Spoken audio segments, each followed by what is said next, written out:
Hello, everyone. Welcome back to our classes. My name is Yvette, and I'm here with Susan, and we will be continuing our classes. These are part of a series that we've been doing over a couple months. So if you're interested, I recommend watching those before this one. But as always, enjoy our conversations. All right. So today's class is on called From Victim Consciousness to Higher Consciousness. And what Yvette just said is important because every single class has different information that I'm teaching, and the each class is built on the class before. And so if you haven't watched those classes, there may be some things that you're unfamiliar with. And so I really highly recommend, if you're interested anyway, to go back and look at some of those classes. So we've talked a lot about victim consciousness and higher consciousness. I mean, all of these classes are related to how to evolve into higher consciousness. And of course, there are many people talking about this and many different ways to do it. But what I'm talking about is the way I did it. And I worked with a channel being named Lazarus. And I also read this wonderful book called The Course in Miracles for years, actually. And both of those sources been have had a massive influence on me. And so a lot of this information comes from those two sources. So being mindful that being physical is a method of evolution. That's all it is. It's just a method of evolution. We must understand how our evolution occurs. And if you don't understand how evolution occurs, you don't understand how you're creating what you're creating. You don't understand how you're getting what you're getting. You don't understand the fact that, life's going to be full of challenges and it's these challenges that help us evolve. You don't understand that we've got a life's lesson that begins at birth and ends at death and, all of these things. And it all seems like chaos, like Mm, all these random things happening. They just seem to happen. mm, And because we're not taught that we are the creators of our life experience, we tend to go into blame. And blame is victim consciousness. When you blame your problems on other people, on the government, on situations beyond your control, you go into victim consciousness. That's the bottom line. And victim consciousness is the normal way that a child looks at the world. And the reason why that's normal for a child is because they don't see a bigger picture. They are completely self-centered. They don't understand right from wrong, and they um, can't understand why, if they take their brother's toy, their brother turns around and hits them, mm, right? They don't get that. And so they run to mommy and they blame the brother, who then comes to them and says, well, you took my toy, right? mm, And so that's the way we initially, when we incarnate as children, that's the way it is. Victim consciousness is the only thing that makes any sense to us. mm, And then as we evolve, we learn how to take more and more responsibility for our lives. But we live in the kind of world that's very litigious. We live in a world where blame is rampant. We live in a world where we're not even taught to take responsibility for our health or our diet. We're taught that anything goes. mm, And then we all reap the consequences of that. And as you mature, and even you're of the age, Yvette, now that you're 20, mm, to realize that there were things that you did in the past that was like, what was I thinking? mhm. Yeah. You've outgrown certain behaviors and certain ways of looking at things. Mm. But at the time you did them, they seemed totally logical to Mhm. Yeah. Yeah, and then you look back and you're like, "What the heck was I doing?" And some people, I mean, for me, I feel like I matured very quickly, and I know that there are some people out there that don't mature as quickly and they continue to do the things that still hurt them, yet they ask, "Why does it hurt?" You know? and still blame the hurt on outside Yeah. influences. Yeah. Right.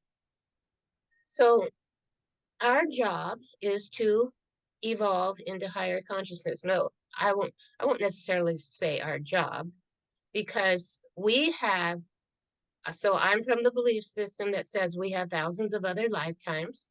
We're constantly being reborn over and over again into many, many time space realities, even onto different planets. And what I have been taught is that God gives us all the time we want. Mhm. We don't have to necessarily evolve in this lifetime. We don't have to jump into higher consciousness in any particular lifetime.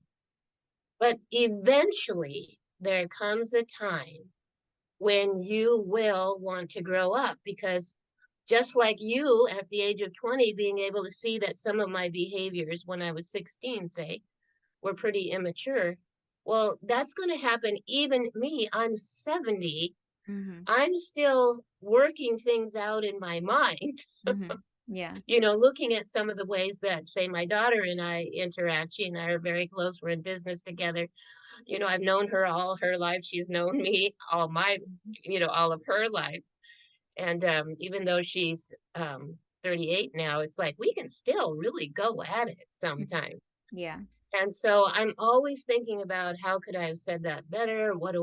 You know, what can we do to work through this problem or Mhm. without any kind of a conflict or triggering words or anything like that. So Mhm. even and I'm a psychotherapist, you'd think I know all those things, but I don't. Mhm. I am still evolving, Mhm. still looking back on the past and still thinking, I could have done that better. Mhm. Yeah. And so this conscious evolution thing takes lifetimes Mhm. to achieve. Mhm. But eventually you get to that lifetime where you're more mature than everyone else. You're just born more mature, Mhm. even though you go through all the ages and stages, right? Well, I don't know if we talked about this. You go through all the ages and stages from the child to the adolescent soul to the young adult. Yes, we had talked about to the young adult soul and so forth. You always go through that, but Mhm. then you continue on until you get to the maturity level that you are. Mhm. And you can wake up at any time. Carl Jung says that if you don't wake up to higher consciousness and to the fact that there's something bigger and grander than you are in the universe, that you're not likely to. I don't know how true that is. But usually, if you're going to wake up, it will be by the time you're 40 or by the time you're 45, say. After that, you're pretty set in your belief system, and Mhm. it gets harder and harder to awake. We are not bodies. We are spiritual beings. And before we ever incarnated, we had a consciousness, but we weren't in a body. When we decided to evolve this way, and that's all it is, it's a method of evolution. And according to Lazarus has never been physical. He says there are literally thousands of ways to evolve. He says that even he has evolved, but he has never been in a body. He has not evolved through this modality. He Mhm. said he said to us, I won't even try to explain to you how I evolved because there aren't even words in a physical language to Mhm. understand that. So he's a non-physical being, never had a body, lives in a reality where there are other non-physical beings. When Jack Purcell would channel Lazarus, he always channeled with his eyes closed. And the reason why is because Lazarus said, what I'm looking at is your energy field. He said, the physical is completely distracting. Mhm. So Jack would channel with his eyes closed. Mhm. And he was watching us energetically, and he'd see us as one whole. He'd always, soon as he came into Jack, he would sit for a minute and he said, I'm listening to your energy field. It's like, what a concept. Mhm. He's listening. Yeah. I can't hear a thing. Mhm. Yeah.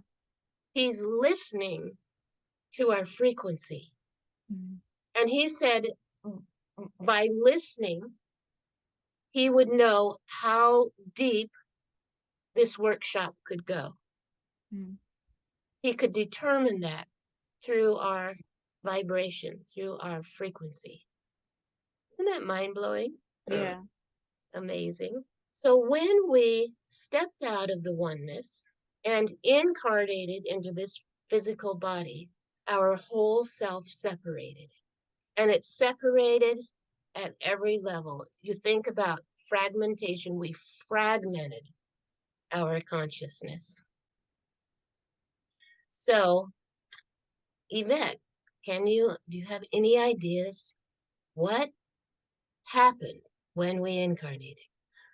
What happened? So, before we incarnated, we were a whole self, Mm. a singular consciousness, not even existing in a linear time reality. We existed in the eternal now. What do you think happened to us? I mean, I know that we were, our soul was projected into an infant and we were born physically. I know there's Mhm. that. As And to, we separated through the maturity levels, right? yeah, yeah, Mm-hmm. yeah. Because also, what kind of makes sense to me is that you could be an older soul, but you're still born in a young child, a young body. We all are born the same and we die the same. Um, so I feel like you get to a point in the eternal now where you accept the fact that you need to evolve more, Mm-hmm. you and you Mm-hmm. choose to come here and to be born physically and to go on another path of evolution. Right. And when you incarnate, you do so to figure out how am I different than Yeah. everybody else? So think about a non-physical reality where there's no time. It's a quantum reality. All time is simultaneous. Mm-hmm. You're in this reality where with other non-physical beings, so multitudes of other consciousnesses. It's real different to step out of that reality into a physical Mm-hmm. body Yeah. where we all look different. Mm-hmm.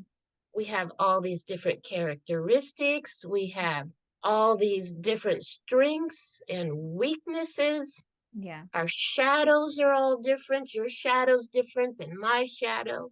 Mm. Yeah, we're very different people, physically, mentally, emotionally. I feel like everybody has their own perception of life. It could be similar, but no two are the same. And for me, I was always frustrated with the fact that, like, why do I have to sleep 8 hours a day? Why do I have to eat three times? Right? Why do I get hungry? Why do I have limitations on being physical? Like, that sucks. Why do I start to smell after a few days? Right. Uh-huh. I'm like, why do Mhm. people care that I smell? Why do I care that I Right. smell? Like, you just I've always questioned physicality because it makes so much more sense to me just not to be physical. It's so limiting to be Right. physical. There's so much limitations. Oh, I'm always thinking, here I am washing the dishes again, Yeah. I'm like, but cleaning the then bathroom again. yeah, or making my bed or, doing Right. these mundane tasks, but you have to do them or it will have consequences. It's so Exactly. limiting. So limiting. Yeah. And yet, this is the plane where we come to learn Mhm. to respond to the challenges of living life. And if you never wash your dishes, well, you've got a big challenge going on. Mhm. Yeah. And so we have to respond to these daily tasks. And we've talked about before, I think that two of the hardest things that we have to do as human beings is we have to learn how to consciously create reality.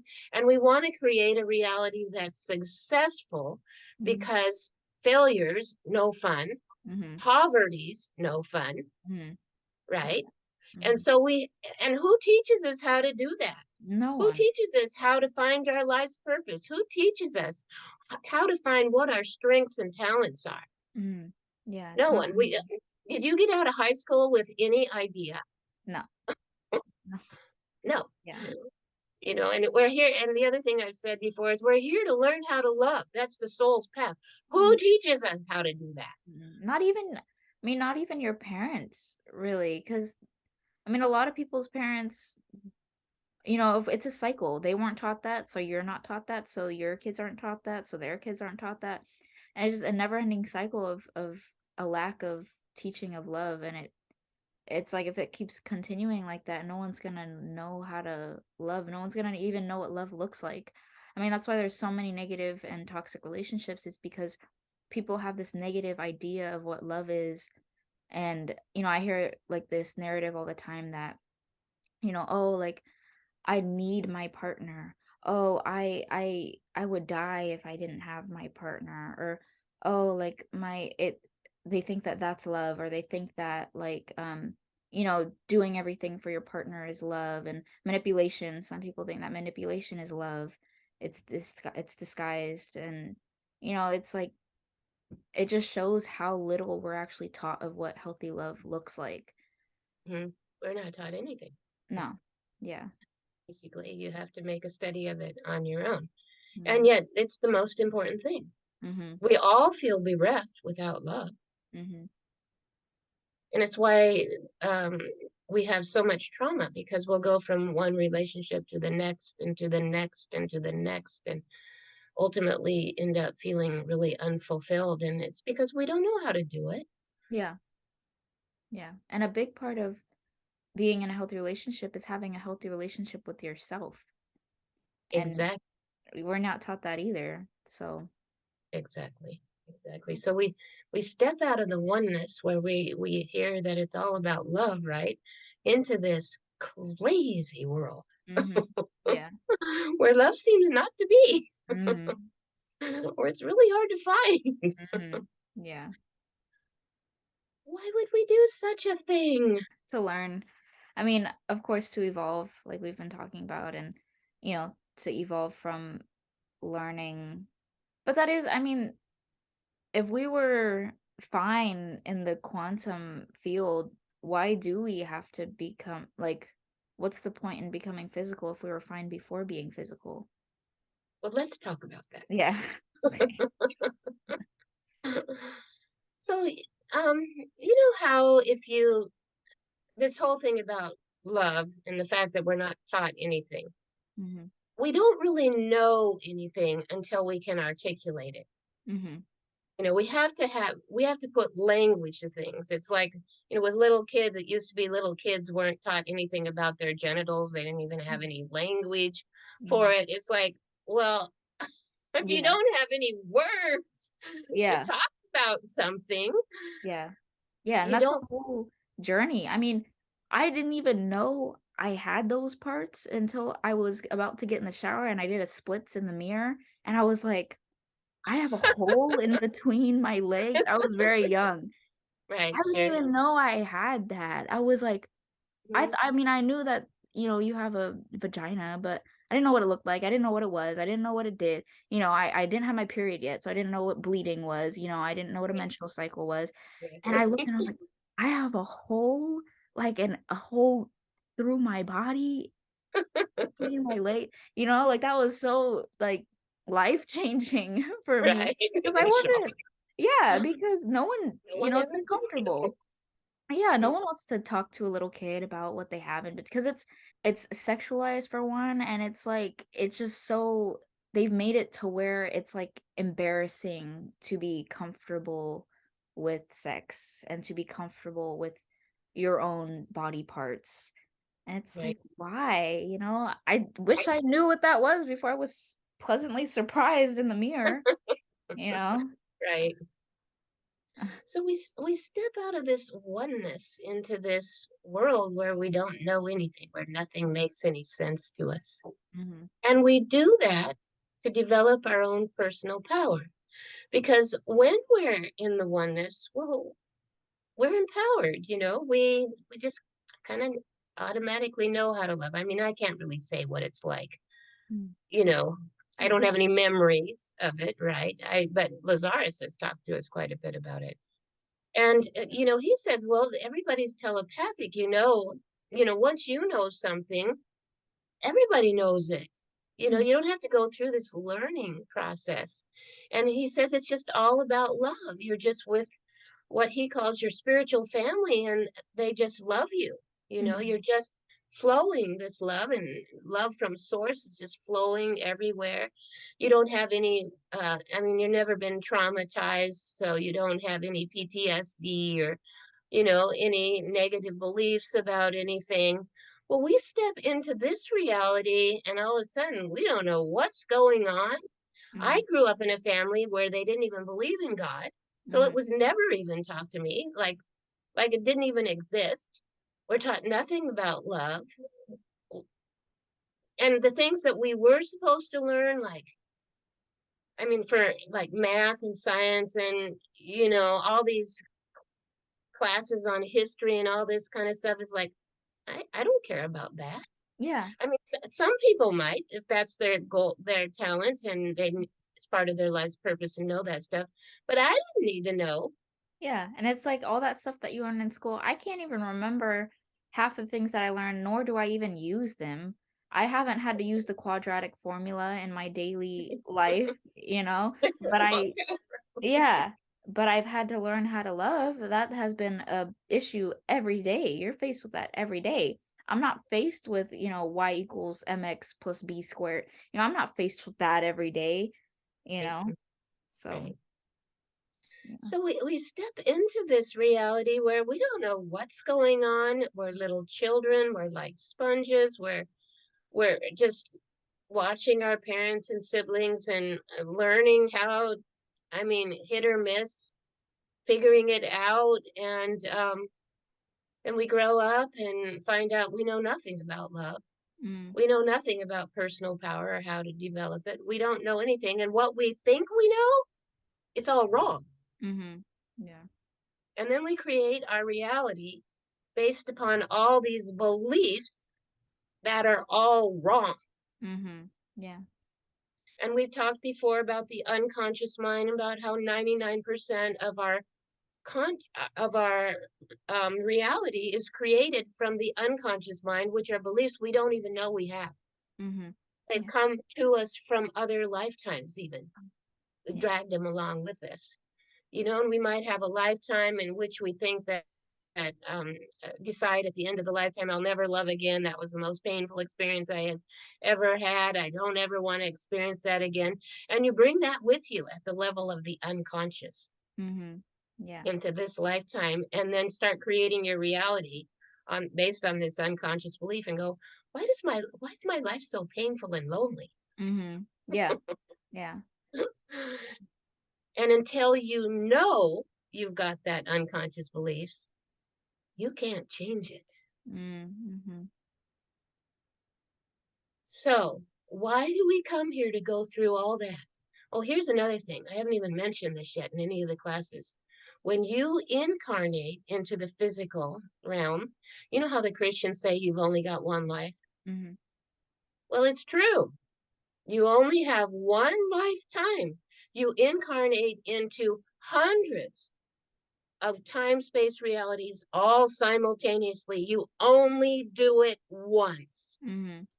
and they're all taking place at the same time. So you only have one lifetime, but it's huge and enormously expanded. Mm. So they're right. Yeah. Yeah. But I don't talk about it like that, because Yeah. we have all these thousands of lifetimes all happening simultaneously. And all of those lifetimes are impacting us at the level of the unconscious. Mhm. Now, if we were in a higher dimension, say the fifth dimension, we'd remember all those lifetimes. Yeah. But in the third dimension, we can't do that. So we come here to develop our personal power, to figure all this out, to disentangle all of these crazy beliefs that we've been given, that have become hardwired into the brain. And I don't know about you, Yvette, but until I learned all these things from Lazarus, and you've learned so much from me at this point, I Mhm. could never have figured that out on my own. Yeah. Yeah, I felt very it's like a feeling of being lost, and because I mean, I Yeah. knew certain things to the extent of what I felt, but I wasn't educated on anything. I didn't have a mentor or a guide, besides, stuff that I found on YouTube, which can have some fake stuff in there too. Hmm.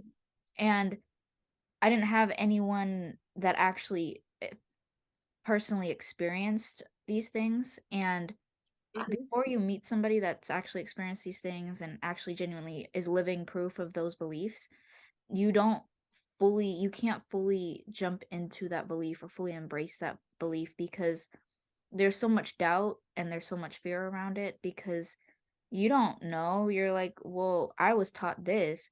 So what makes that valid? Like I was taught, like I was in a Christian school. I grew up in a Christian school until 8th grade. That's what I was taught. And I Hmm. had living proof of that. So that was easier for me to internalize regardless of my personal feelings. Even though I didn't resonate with it, that was something that I was like, but that's what I was taught.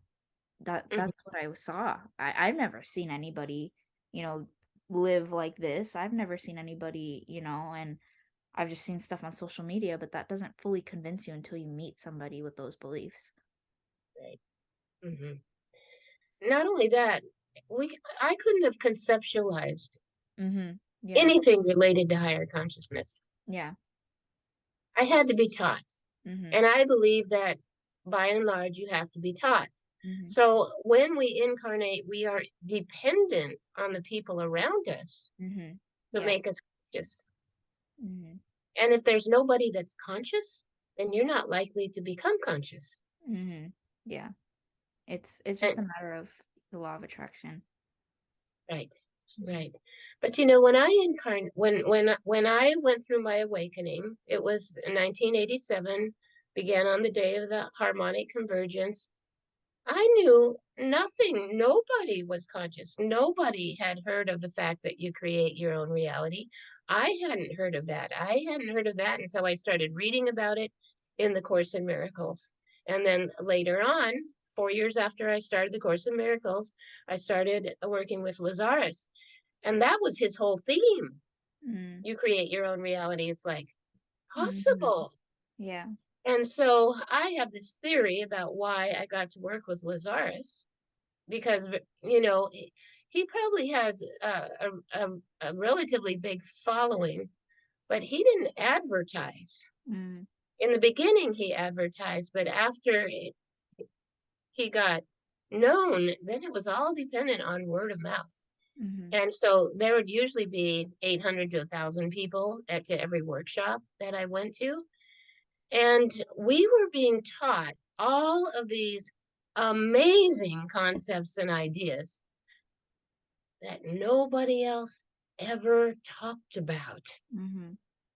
And if I were to try to tell people, they looked at me like I was a lunatic. Mhm. Yeah. Yeah. And, it wasn't just Lazarus that started teaching these things. There were other channel beings that came through and started teaching. And people caught on. And then my daughter's generation is so much more conscious than my generation. And your generation is going to be so much more conscious than even my daughter's generation. There's going to be more people that know. But it's been surprising to me. We've been speaking for about 6 or 7 months, and you tell me that some of your friends are into witchcraft, into doing like a kind of a black magic kind of thing, and I'm just going, oh my gosh, Mm. Yeah. that's horrible.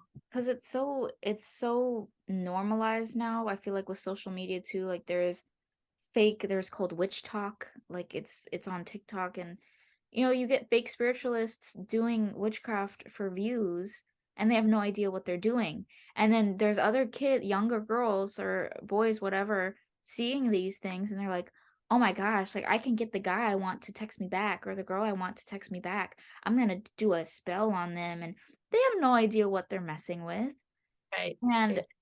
it's like that's so dangerous because you're messing with forces that one, you don't know anything about, two, are very easily can easily backfire on you.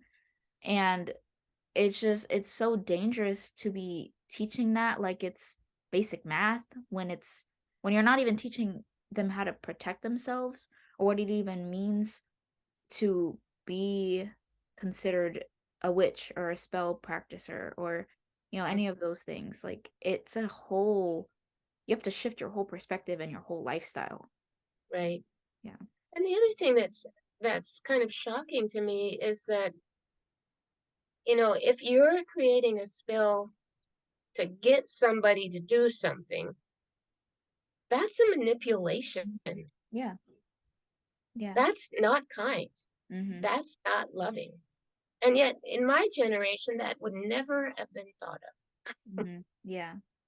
Well, we didn't have the internet then, so maybe it was thought of, but it certainly wasn't thought of in my circle. Yeah. Yeah, because it wasn't for one, it wasn't broadcasted, and it's like the media just normalizes everything. Like now we have so many school shootings and so much violence with video games and everything like that. Like violence in our generation is so normalized that we see on the news all the time, school shooting or this person died, and we're just like, okay.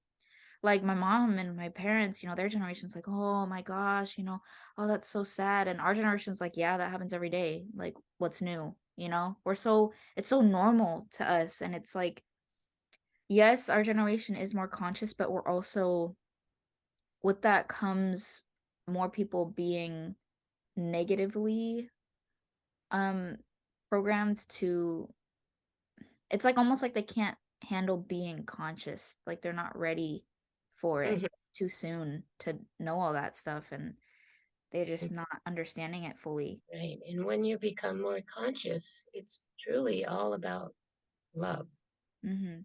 truly all about becoming the best person you know how to be. It's about meeting your full potential. It's about learning how to love yourself and forgive yourself for all your shortcomings and love other people unconditionally Mhm. and forgive them for their shortcomings. There's nothing in it about manipulation and control. Lazarus used to talk to us about domination and dominion. Actually, he never used the word victim consciousness. He just said this domination consciousness Mhm. and dominion, which is where you become empowered to create the reality you want, not by manipulating it into being, Yeah. but by attracting it into Mm. being. Yeah. So, so victim consciousness could also be called separation consciousness because all the things that we're talking about in victim consciousness separate us from one another. Mhm. We know nothing about love, so we make all kinds of mistakes. We're trained by the media to think you can go out and have sex with anybody you want. Porn is rampant, Mhm. including porn with children. Mhm. Like that's all kind of become normalized. And this is like as far away from love as you can get, Mhm. Yeah. because love is about respect. Mhm. And because we're programmed that way through the media, like you said, you are programmed to just violence is just normal, then you don't wake up Yeah. to higher consciousness. You do all those things, you make all those mistakes, and all those mistakes produce separation. Mhm. We Yeah. have a negative ego, we don't take control of it, and say things we later regret. We have a shadow, we never face our shadow. That's victim consciousness. So everything kind of stays the same. Mhm. And like we talked about the class on life's lesson and destiny and life's purpose, it's like, well, if you don't wake up and begin to observe yourself doing certain things that you know is going to destroy your life, well, you just keep on doing it and your life is fated Mhm. in a certain way. Yeah. So let's talk about higher consciousness now, because higher consciousness, there's no manipulation and control Mhm. in higher consciousness. And this actually took me a long time to figure out because I was always thinking that, well, if you love me, you'll do X, Y, and Z. And it's not about that. Mhm. Yeah. You love yourself, you'll also need to take care of your own needs and go to live a life that feels right to you. Mhm. Yeah. And so that was a lesson that took me a long time to learn. So both victim consciousness and higher consciousness are vibrating belief systems. And as you know, we create our reality through the law of attraction. So we have a frequency of vibration based upon our consciousness, not just a single thought, but this whole gigantic belief system, right? With thousands of beliefs in them. And the victim consciousness vibrates at a certain frequency, and higher consciousness vibrates at a completely different frequency. And when you're in victim consciousness, if you feel victimized by life, guess what? You attract a perpetrator to you Mhm. who helps you feel victimized because that is the frequency of vibration that you are familiar with and that you are used to and that you identify Mhm. with. I'm a victim. All I ever attract to me, if you're a woman, it's like all guys are jerks. Mhm. Women, men will say the same thing. They're all bitches, Mhm. right? Um, because we always are attracting to us what makes us right and what allows us to hold our frequency of vibration. Mhm. Yeah. So the difference between victim consciousness and higher consciousness is people in victim consciousness, they don't know how they're creating their reality. Mhm. They are unconscious Mhm. of how they're doing it. And because they're unconscious, it's just like a child. I Mhm. blame. Mhm. I blame other people for Yeah. the reality that I myself am having to deal with the consequence of. Mhm. Because we don't know, well, how did I attract that person? Well, I don't know. Mhm.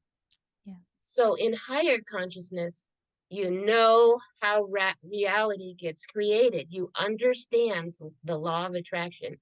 You understand frequency. You understand that the thoughts in your mind produce a frequency of reality and that those thoughts create emotions. And you have to be the one that challenges your thinking. You have to be the one that challenges your belief system. I'm kind of doing this right now with myself. I've kind of had a lot of anxiety most of my life, even though I've been learning all of these things for a really, really long time. There are certain energies that are so deep seated in you that they're really, really hard to change. Mhm. So as I look at this in myself, I instantly go into anxiety. I went to my tax accountant today to kind of like pre-do my taxes so I'll know what I'm going to have to pay and or how much I need to spend in December to make sure I don't have to pay the government all that money. And Mhm. it's like my heart starts pounding, right? Because I've as a single parent, had a lot of years when I just lived hand to mouth, didn't have much money, just Mhm. barely getting by. And as I've said before, when you're just barely getting by, your car breaking down is a traumatic experience. Yeah. Because it's like, oh my God, how am I going to pay for this? Mhm. Um, so I'm trying to retrain my body Mhm. because it happens automatically because of all these unconscious thoughts that I've had and all the challenges that I've had to face financially in my life.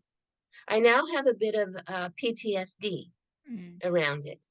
Yeah. And so when these things start coming up, how am I going to pay for this? How am I going to pay for that? How am I going to do that? My body, I have a visceral Mhm. reaction. Mhm.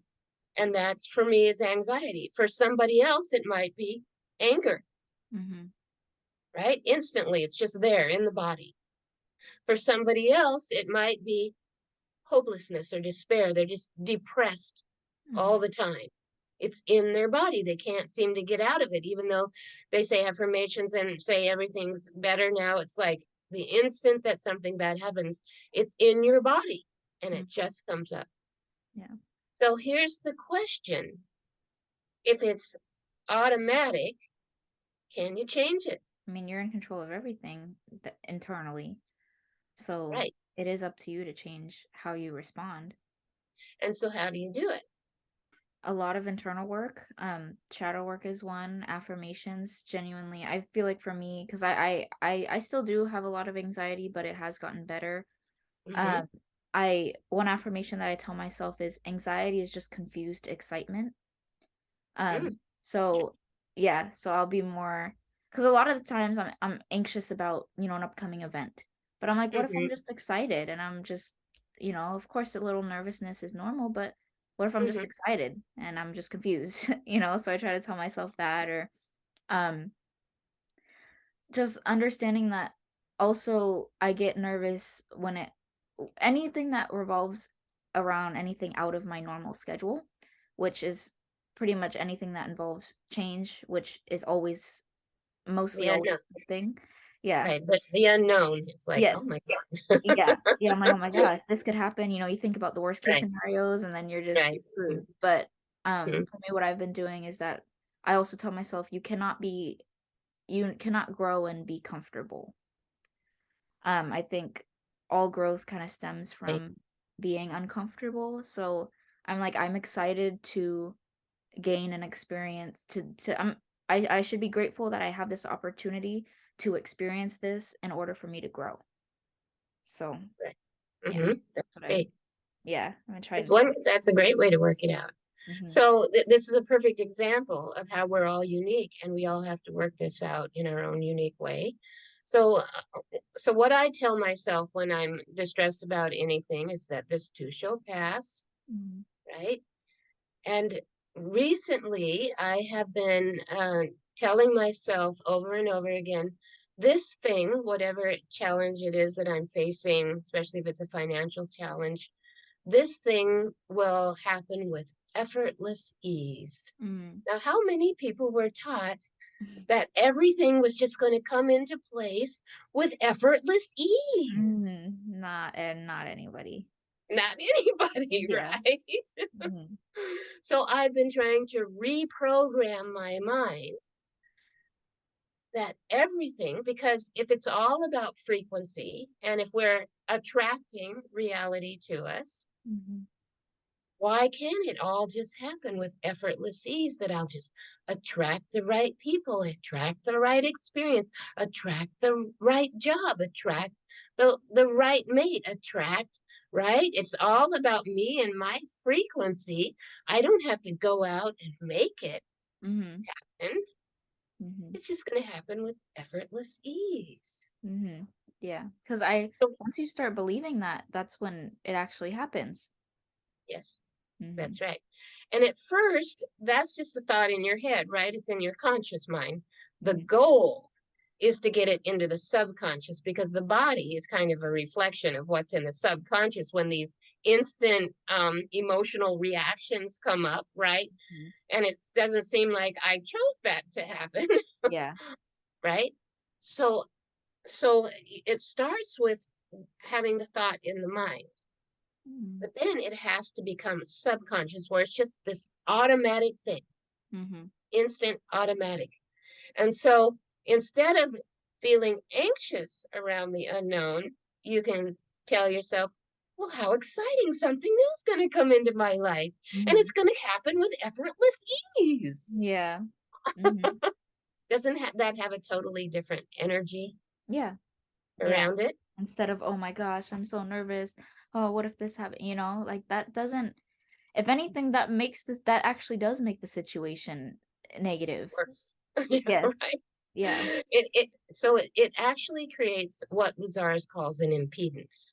Mm, Okay. So, so we've talked about the chakra system before, right? And we have these 12 chakras, seven of them in the body, one under the feet, and then your real self, your authentic self, right? the self that you're trying to evolve into, who's figured it all out, who understands reality creation, who's doing their best to be mindful, right?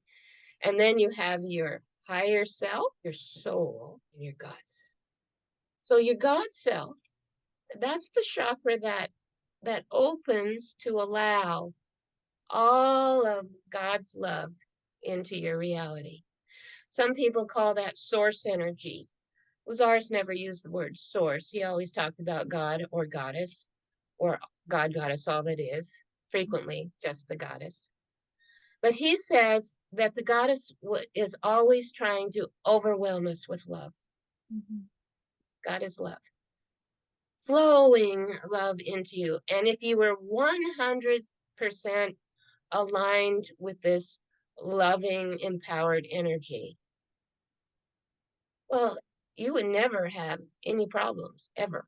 Mhm. But what creates what he calls impedances or blockages are beliefs. And so he used to have us do this visualization where we'd see, like God's love coming down and coming down, we visualize it as a really bright light. And then we'd have this layer of beliefs that are negative, like I'm no good, I never do anything right, Mhm. all the victim consciousness beliefs. And you see God's love kind of sitting down on this, it's like, oh, a drop or two gets Mhm. through. Yeah. Mhm. So we have these impedances, which are our belief system blockages Mhm. that prevent the love from happening. And so the goal when you're in higher consciousness, that's why becoming mindful is all important. Mhm. You have to be observing yourself every minute of every day. You have to be observing your thinking. You have to be observing your body chemistry, because your body chemistry is what is telling you how you feel. Every Mhm. emotion has a feeling, right? Yeah. And anxiety creates all this cortisol, and Mhm. Yeah. anger produces all this adrenaline, and I don't know what depression produces, but it's all chemistry. Mhm. There's otherwise we wouldn't know. Yeah. If we got angry, there'd be no such thing as angry if you didn't feel any emotion, Mhm. Yeah. right? And the only way we know it's an emotion is it's in our body. It's producing body chemistry. Mhm. And so this body chemistry, you could call it stress, the hormones of stress.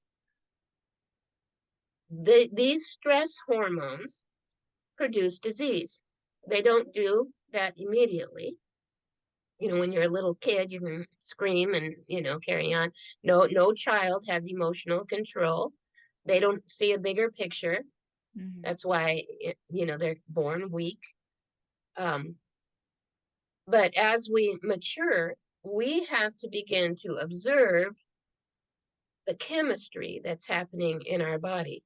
And the chemistry then alerts us to the kind of reality you're going to create. So if you're constantly creating cortisol, or you're constantly creating adrenaline, or some other kind of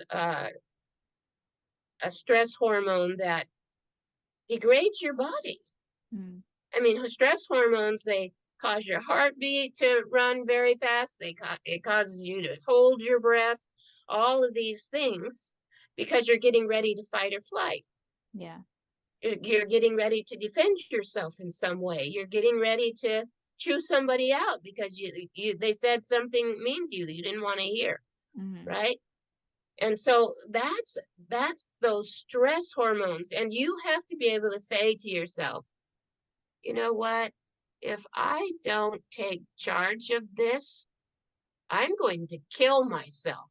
Mhm. Now, we'll call it, people in victim consciousness will say it's cancer or some other degenerative disease. And of course, nobody knows what causes cancer, right? Mhm. Well, when you're in higher consciousness, and it's not, you know, we live in challenging times because it's not just the hormones in your own body, the stress hormones in your own body. Now we live in this incredibly toxic world, Mhm.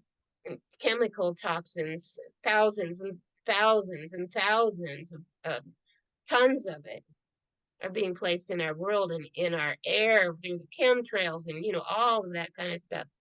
Well, that creates a stress on the body Mhm. as well.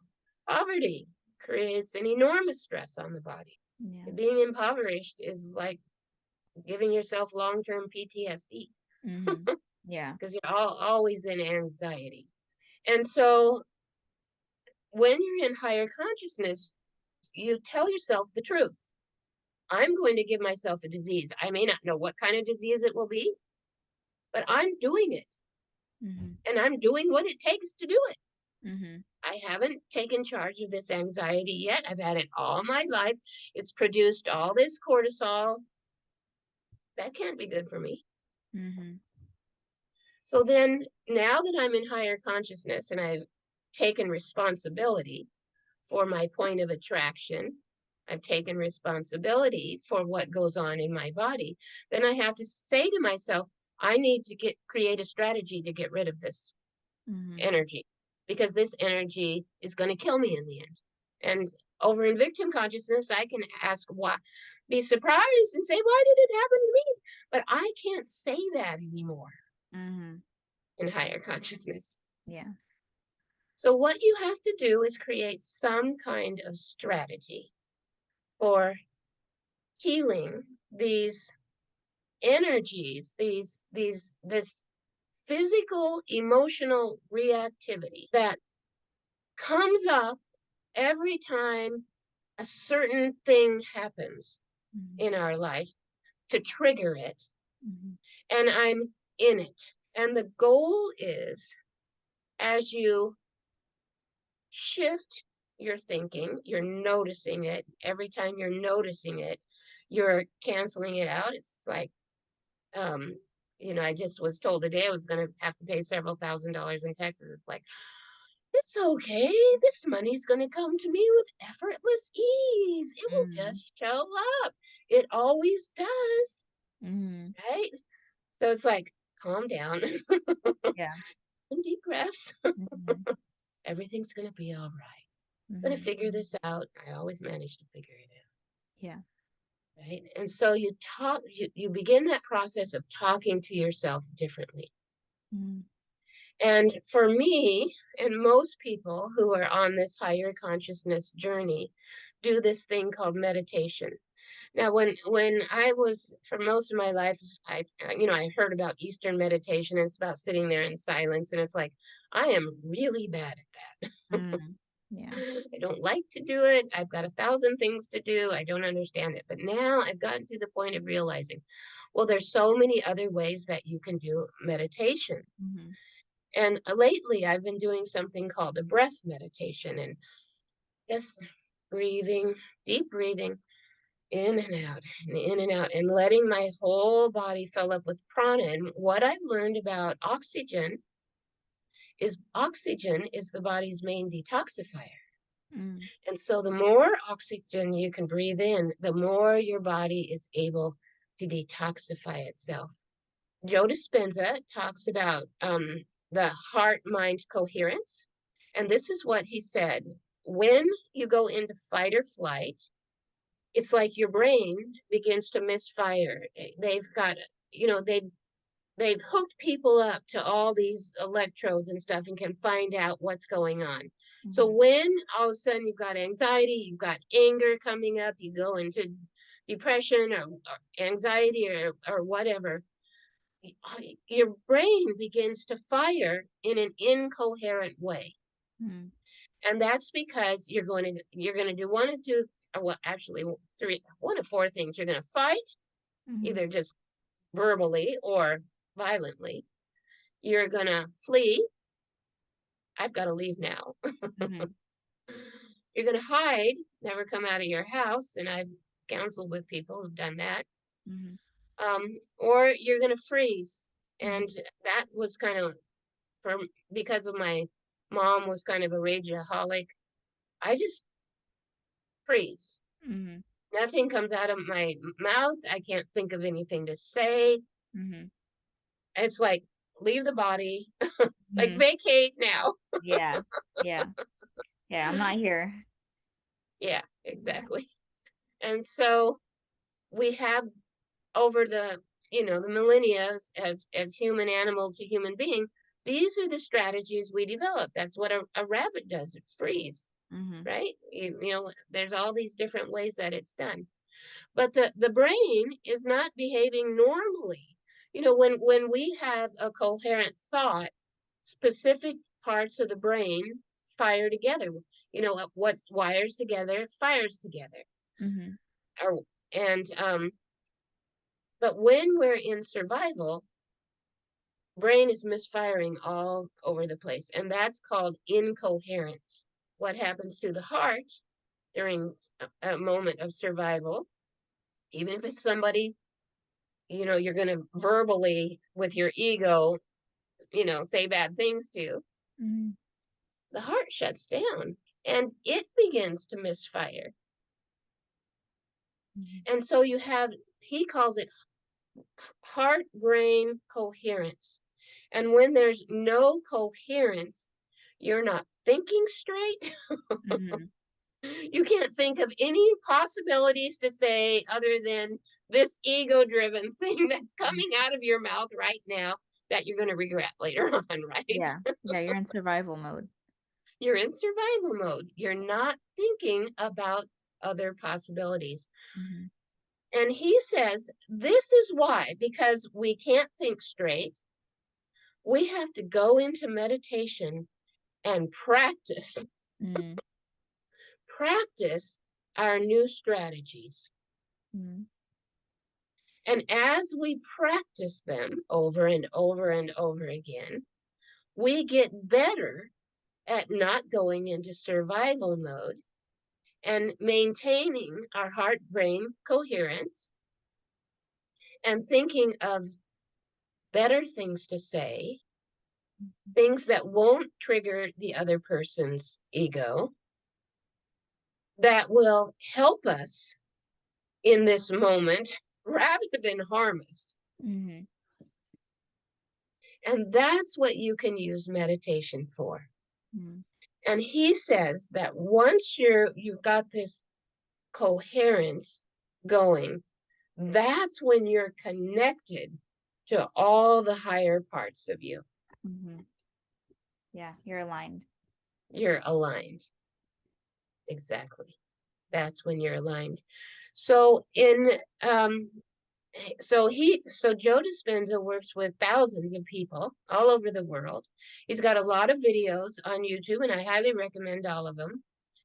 He has programs that you can buy on his website, and he also has meditations that you can do just on YouTube.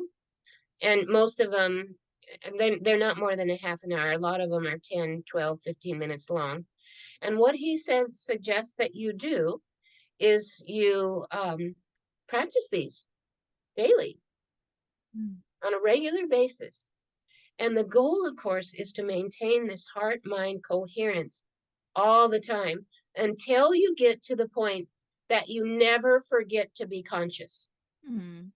Because that's what happens, right? Is we get all this information and we start doing our shadow work and we're looking at our negative ego and we decide, we're going to do it differently, and then an experience comes along and it's like we've forgotten everything.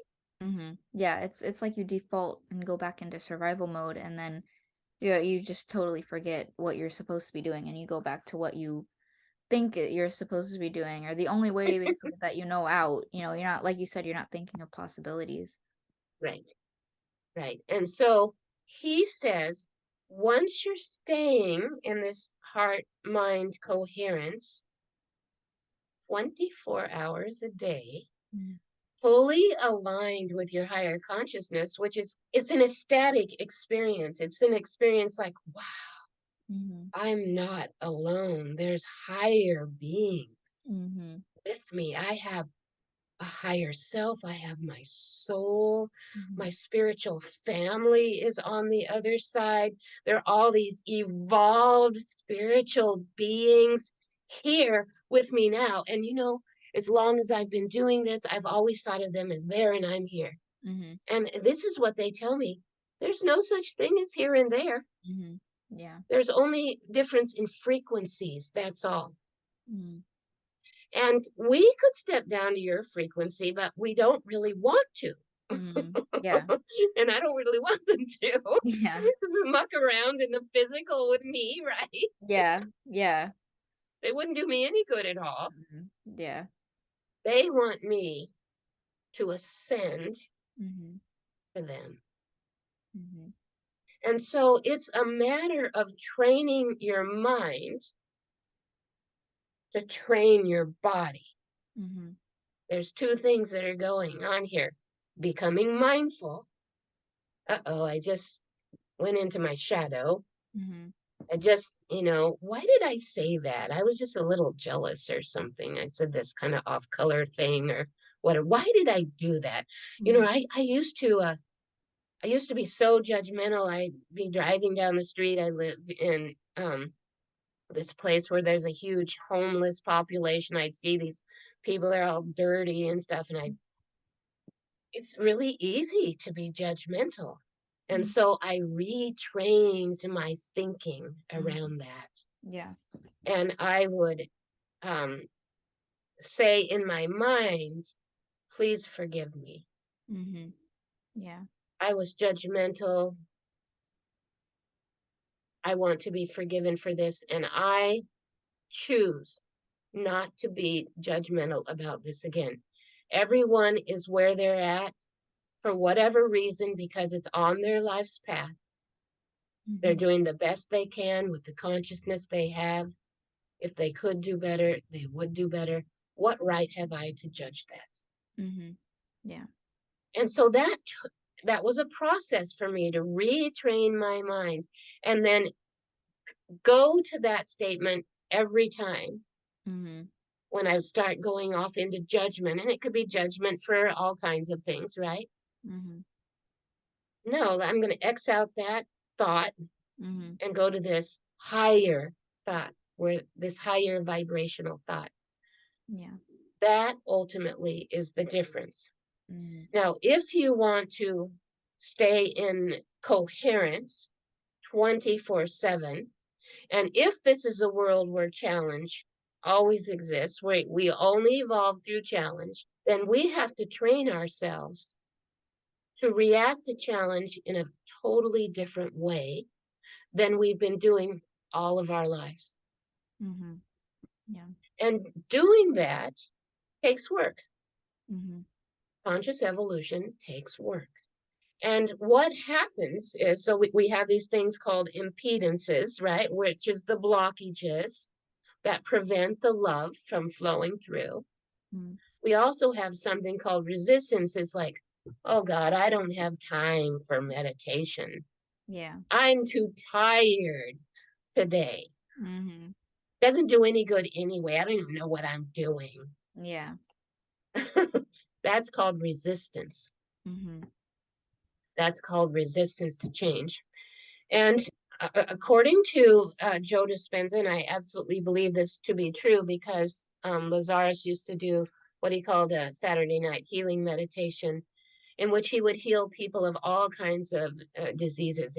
And he said it wasn't him doing the healing, but he would create an energetic space for the group that allowed healing to unfold. And of course, healing is coming not only being created by you, but also by your spiritual family that exists on the other side. That's why it's so important. You've heard of miraculous healing. Well, how does that happen? Mhm. It's not, it's coming. It might be associated with a person like Jesus, and Mhm. there's other people, throughout the ages who have been able to do miraculous healing, but it's not Jesus doing the healing. He has gotten out of the way. He's gotten all of his blockages out of Mhm. the way, right? And the energy from his spiritual family, from higher beings, from his higher self, from God, Goddess, all it is, begins to flow through him and out. Mhm. And all you had to do was stand in Yeah. his vicinity Mhm. to be healed because he was radiating this Mhm. coherence. And Joe Dispenza says, with the scientists have measured it, it extends out over 3 meters Mhm. in diameter. And I suspect with someone who is as evolved as Jesus, we're talking more like 15 or 20 feet, Mhm. maybe more, I don't know. Yeah. Because you're so full of this positive goodwill. Mhm. You're not thinking judgmentally anymore. You don't judge yourself. You've forgiven yourself for all your shortcomings. You've forgiven everybody else for all your trespasses. You know, it says that whole prayer in the Bible, forgive us our trespasses and so forth and so on. You know, you're filled. I want to say with light, but it's you're filled with love Mhm. and awe Yeah. for the creation. Mhm.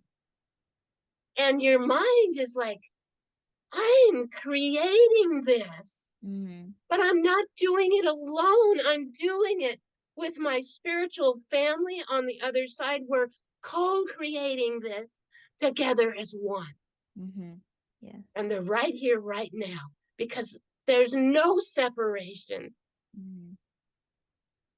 Isn't that amazing? I mean, Yeah. it's just like the most amazing, delicious Yeah. thought. Yeah. Because it completely contradicts any anxious, depressive thought.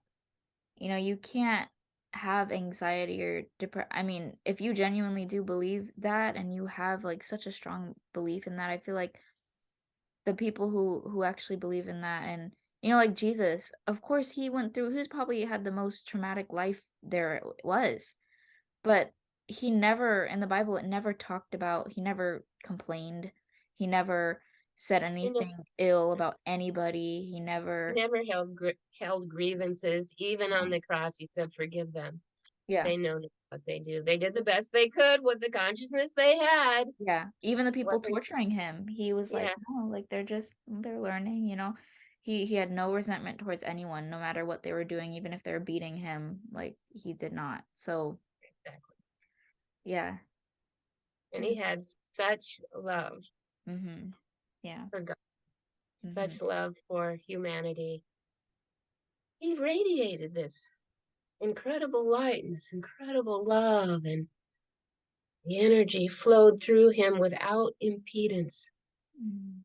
out into the world. Yeah. That's higher consciousness. Mhm. It's very different. Mhm. And so, if you decide you want to go on this journey, um, Joe Dispenza said, they asked him, what's the most important thing for people to do if they want to go on this journey? And he said, what I've been saying all along, you've got to re educate yourself. It all begins with education. Mhm. Yeah. And it's the kind of education that you need to be able to articulate. Mhm. Because once you can articulate, that's why I love being a teacher, because I take all these amorphous thoughts that I have and I have to put them into some kind of order Mhm. to give them to somebody else. Mhm. Yeah. Yeah. Yeah, and I was reading A Course in Miracles, and it has this idea that um giving information is the only thing that you can give but gain more of at the same time. And Right. it was also saying how giving information and teaching and being a healer or a teacher, that is how you can give to others while strengthening what you have received. Yes. Yeah, and I thought that was really Yes. beautiful. Yes. And that is absolutely true. Now, Mhm. I've taught these classes over and over again, and I've also gone through periods of time where there's been a few years in between. And, every time I read my notes, it's like, oh, I need to say it this way. Mhm. I need to put this in there Mhm. because I've evolved Yeah. since Mhm. I wrote these notes. Yeah. And as I say it, I'm really getting it in here. I'm really changing the Mhm. wiring in my brain. Yeah, you're strengthening the idea by vocalizing it and teaching it to others. Right. And then it gets into my subconscious mind, it gets into my body, Mhm. becomes an automatic program, an automatic reaction in the body. Mhm. And this is voila. Now Yeah. you're vibrating in this really high rate of speed and you're attracting to you all kinds of great people into your life and teachers who can help you learn more and Mhm. all of these kinds of things and life becomes really exciting and where's anxiety then? Yeah. Yeah, you're just like I said, instead of anxious, you're more excited to experience life. Right, Mhm. exactly. And so, like attracts like, your frequency attracts your reality to you. You don't have to control anything. It's all just happening automatically based upon the law of attraction and that your frequency is really high. Mhm. Yeah. So, you learn first this is what it is. This is what it means to be over here in higher consciousness. Mhm. This is what it means to be in victim consciousness. Right? You've got a shadow, you've got an ego, you've got, all these, you've got this maturity level thing going on. You've got all this stuff. You've got a life's lesson. You know, Mhm. you've Yeah. got all these negative beliefs that are blockages that create impedances. Mhm. Yeah. Okay, so what are you going to do to get out of it? You Mhm. create a strategy. And I can tell you what I did. Mhm. I'm sure there's more than just my strategy. Mhm. But what Joe Dispenza recommends is you start doing these little meditations 2, 3, 4 times a day. You actually set the timer on your cell phone. Oh, it's been 3 hours. I'm going to spend 10 minutes in meditation trying to create coherence between my brain and my heart to get myself into the highest space possible. And when I do this, I'm always talking to God, always Mhm. through, I think of, I know that God isn't a person, but I talk to him just like he's a person. Mhm. Yeah. Yeah. And I'm always asking for what I want. I'm always saying, I love you. I love you. I love you. I can't even express to you how deep this love is that I have for you. And he's talking to me as well, saying, I love you too. You're amazing to me. Mhm. Creating this deep resonance and vibration of love. And lately, I do a lot of walking in the redwood forest. And I also do a lot of walking on the beach because each are about 5 minutes from my home. And I'll go into the forest and I will stand and I'll just spread out my hands. It's like, look at this incredible Mhm. beauty. And Mhm. I'll ask for all this beauty to merge with me. Mhm. Yeah. So it's just a little tiny meditation. Mhm. It Yeah. takes me 30 seconds to Mhm. do that. It's just always reminding myself, who am I? I Mhm. am God's child, Yeah. Yeah, that's what I do. beloved. With meditation, especially when I'm in nature, I do this meditation where sometimes I'll do this like in the morning when I wake up. I love spending time in my backyard. I'll stand in the grass or on the ground, no shoes on, and I will imagine my feet connecting with the earth, like rooting in the ground. And it's Mm-hmm. a really good grounding meditation for me and kind of making me realize everything is connected. We're all connected to everything and we're all trying to operate as one. Um, and just grounding myself in the earth and having thankfulness and gratitude just for where I am and where I stand and everything like that. Right. And that could be a 5-minute meditation, Yeah. right? We don't have to make it long or challenging or anything like that. What we're trying to do is to stay in coherence. Yeah. What we're trying to do is constantly remind ourselves Mhm. we're loved. Yes. God created this beautiful earth of ours. Mhm. He gifted us with this earth, this place where we evolve. And it's so nice to stand in this beauty. Yeah. It's just overwhelming, Yeah, it is. overwhelming gratitude. Mm. And so you're reminding yourself of this numerous times a day in little mini meditations all day long.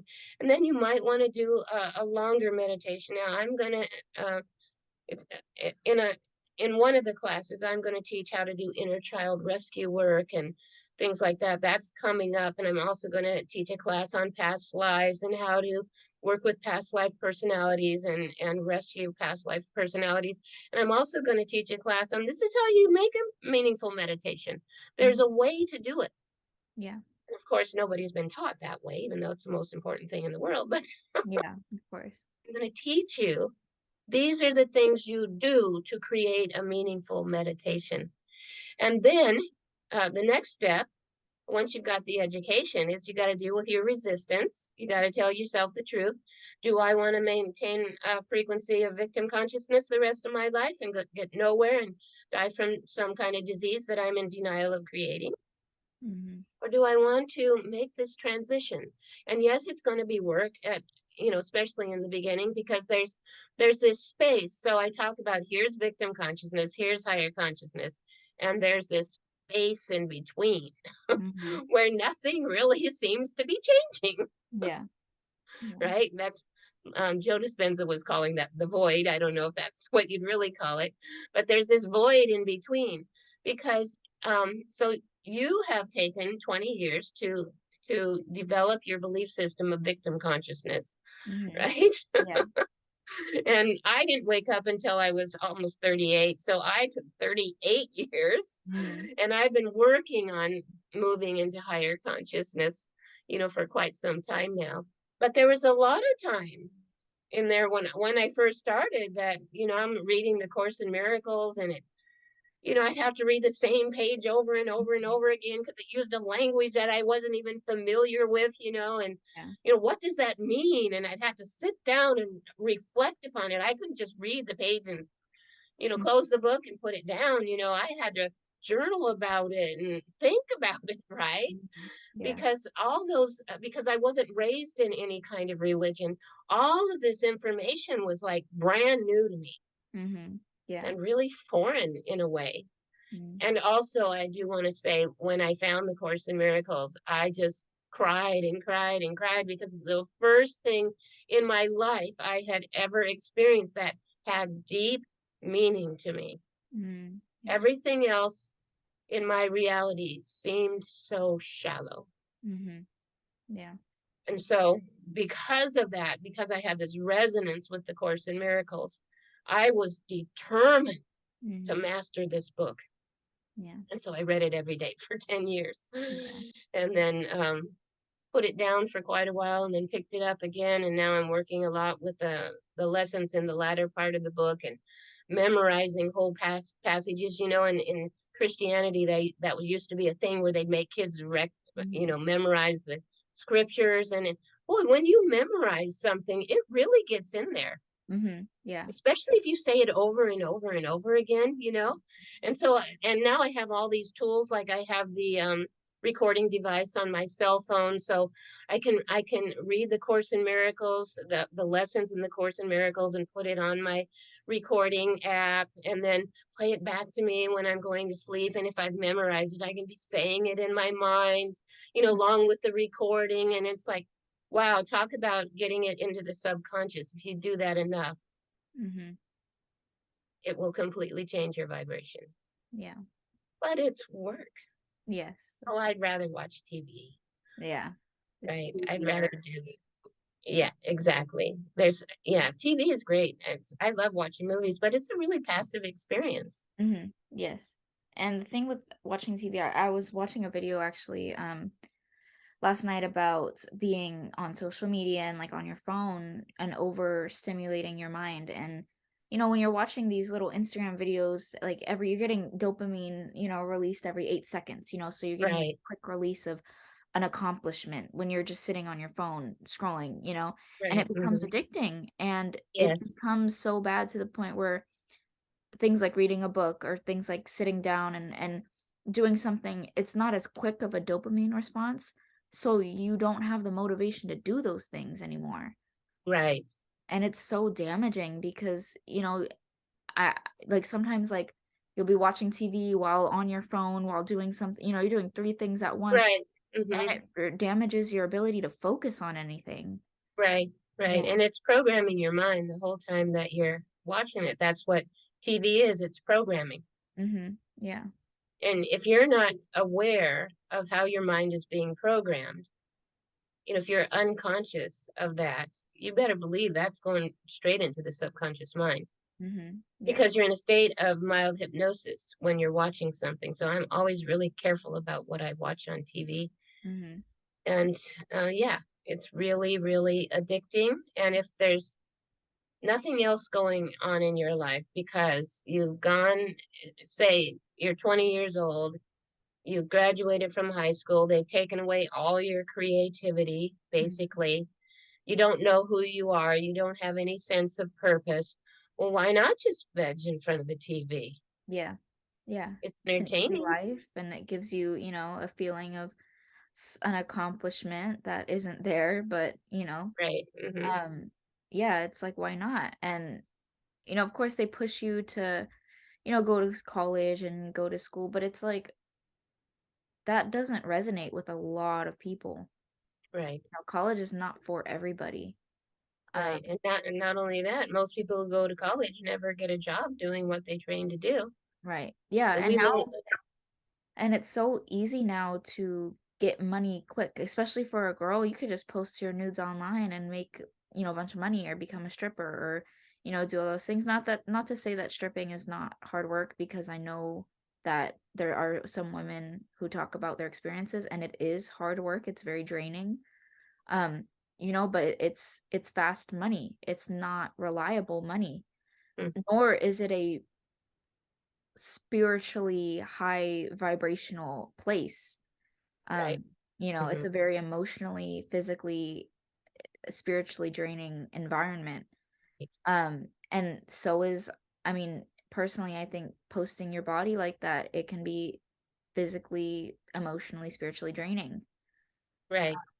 But hmm now it's almost encouraged because you don't have to go to school. You could stay in your house, take a few pictures and make thousands of dollars. Right. Now, who wouldn't want to do that? It's just, it's almost too easy now. Right. Uh-huh. Mm, Yeah, yeah. it's only people who would never wanna do that. Yeah. Yeah. It's like, "How do I make a living?" Yeah. Yeah. And now you need thousands of dollars just to pay your rent. Yeah. That's why, I know so many people. For example, I don't know if you know who Cardi B is, but she's a rapper and she was a stripper before she became famous. But the reason why she became a stripper was to get out of a toxic relationship that she could not leave. I guess she didn't have any family to support her. She had no choice. She couldn't go to college. She probably couldn't afford it. So she had to make money somehow, and that was the only way that she could with what she had. Mhm, mhm. And I've done lots of things, when before um well, I moved so when I was a young adult, I moved to an area where there wasn't much opportunity, and it Mhm, didn't really matter how much education you had, they didn't really pay you very much. And so I was cleaning houses and, doing just odd jobs and whatever I could mhm, to make enough money to provide for my children. And, I felt, in some ways, I felt like it was kind of a demeaning, mhm. it's kind of demeaning to be intelligent and creative and have all these great ideas and then not have any way to make a living Yeah, from you that. have nowhere to put that energy. Right. Yeah. Right, exactly. Well, that's victim consciousness for you, right? That's kind of the status quo in victim consciousness. This victim consciousness being this frequency of vibration, creating separation where there's all this hierarchy, people taking advantage of one another. Um, well, it all leads to sickness and death, doesn't it? Mhm. Yeah. Pretty much. And Mhm, so moving into higher consciousness, you have to make the decision. Okay, you're educated now on how to do it. You will be educated by the time I'm done with these classes. I mean, higher consciousness is like this gigantic mhm. apple. Yeah. All you can do is take a little bite of it at a time. Yeah. right? I can't give you the whole thing. Yeah. But once you get it, once you see the whole thing, it's like, wow, Mhm. this is doable. Yeah. I can't watch TV all the time, but this is doable. I can do this. Mhm. And Joe Dispenza says that he has seen every kind of healing. He said he's seen people who've had a half dozen brain tumors heal, Mhm. even though when they started, they were on their deathbed. Yeah. But this heals disease, and they've actually done. The scientists have actually done. I don't know how they did it, but Joe was talking about this yesterday on the video I watched.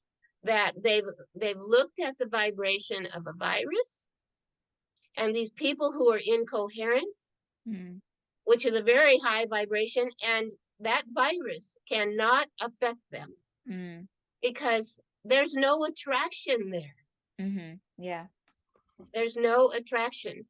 And we're moving into a time when I believe that there's all these laboratories making all these fake viruses, and we're in the midst of World War III, and Mhm. we're being murdered by viruses that have been genetically engineered in a lab. Mhm. Yeah. If you don't raise your vibration, that can be one of your exit strategies. Mhm. Yeah. Yeah. So you don't have to shift into higher consciousness. You don't have to do the work. But over in victim consciousness, you will die. Mhm. Yeah. You will die of some disease that you have attracted or created in your body. And you will have created that. And it's not to say you're not going to die over in higher consciousness, but maybe you'll live a better life. So anyway, that's the class. And then what will be our next topic?